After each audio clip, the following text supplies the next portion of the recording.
Plato said, time is the moving image of eternity. And my model for these psychedelics is, if you push me, ultimately mathematical.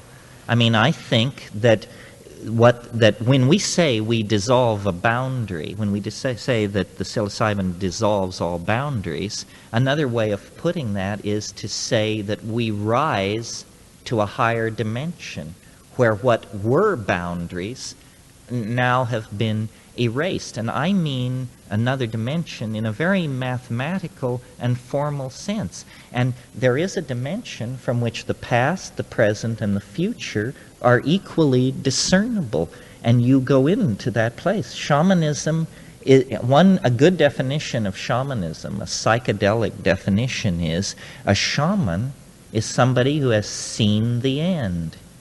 That's all. And if you've seen the end, then you come back and take your place in the play with an entirely different attitude.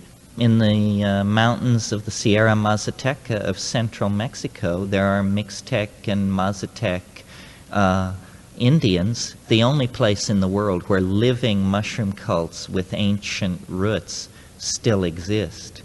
The mushrooms were discovered in 1953 by Gordon and Valentina Wasson because they went to these villages and uncovered this thing. People thought it had been wiped out with the Spanish conquest, but it hadn't. It had just retreated into the Oaxacan interior and been kept alive. One way that I think about these Aboriginal peoples is that they kept the secret while we descended into history. They stayed at home and kept the old secrets, and we descended into matter. We made a kind of pilgrimage, and we call it human history. Now it's over. Now we have to take what we've learned from this demonic pilgrimage into the domain of the material and use it to save the planet, to care for the planet. The only justification for history is if we use what we've learned to care for life on the planet. And we may end up, using thermonuclear weapons to destroy incoming space junk that imperils the ecology of the planet. There may be tasks for which only high technology is adequate. That, if an asteroid is going to strike the Earth, you don't want to be a rainforest shaman in that situation. You want to be in command of intercontinental ballistic missiles with high lift capability that can take a 50 megaton weapon out there and blow this thing to smithereens. I see our bodhisattvic obligation as a biological obligation, that we are to care for the Earth. After all, the Earth cared for us, and we're like scabies or something, I mean, it can't be very much fun for a planet to have a species on it which is always extracting petroleum and spreading plutonium around and dumping junk into the oceans and the atmosphere. I just said, my God, what is this? It's a raging viral infection of some sort. And yet, we may be the means to a technology that will actually then give us a destiny, save history from just being madness, century after century of rape and pogrom and just, the horror that it is. I'd like to redeem that. I'm like Stephen Dedalus. I'd like to awaken from the nightmare. Mircea Eliade once made a wonderful statement. He said, he was comparing our culture to a dying person. And he said, in the same way that a dying person sees their whole history flash before their eyes, a dying culture will frantically publish everything in one last final spasm of sphere, every Egyptian text, every Tibetan text, every Hopi prophecy, everything will be published, because they're looking for answers. Somewhere it has to be. Did the Tibetans know it? Did the Witoto know it? Did the Inuit know it? Who knows it? We've got to find out. And eventually they'll get around to saying, well, now what about these psychedelic people? We've been jailing them and hounding them for years. They claim they have an answer. And they'll say, get them on the line. We'll talk to anybody at this point. Bad times lie ahead. Things are going to get worse before they get better, but they're going to get better.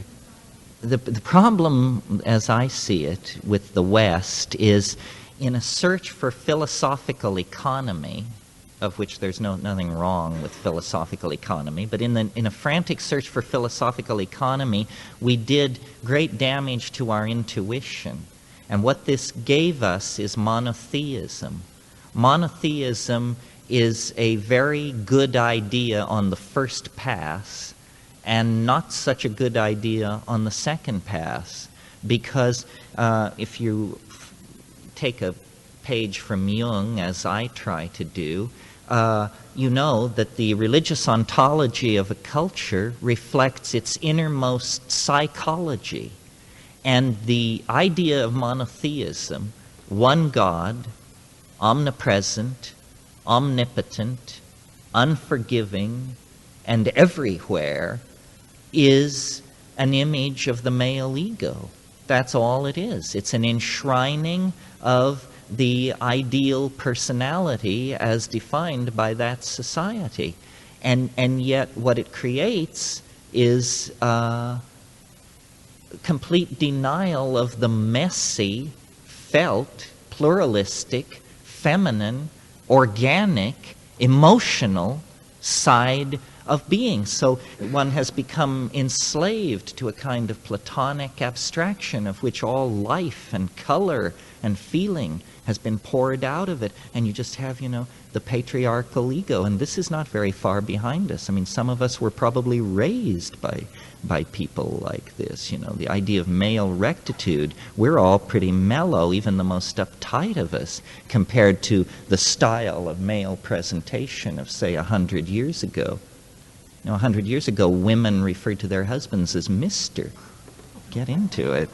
In the 16th century, medical students had to steal corpses off the gallows and from battlefields in order to do dissections, because the church would not allow dissection of corpses to take place. So medical students of that era risked imprisonment in order to obtain corpses so that they could find out how the human body worked.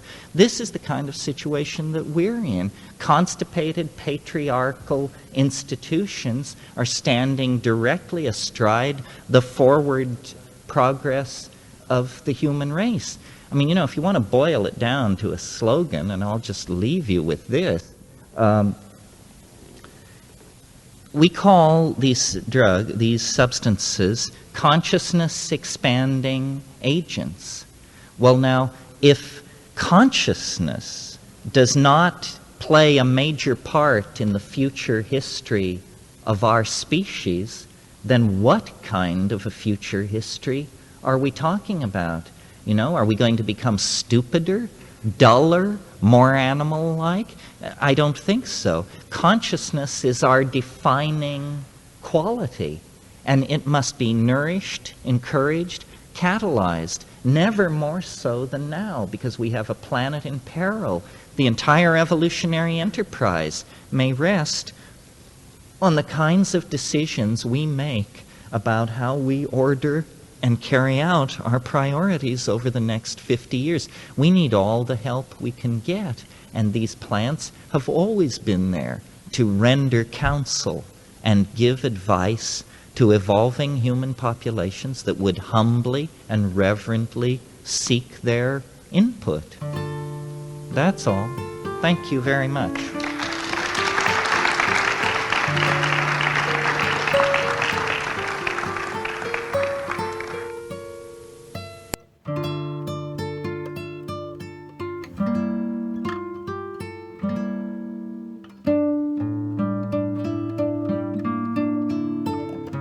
Thanks for watching that video. Please leave me a comment and let me know what you thought about that clip.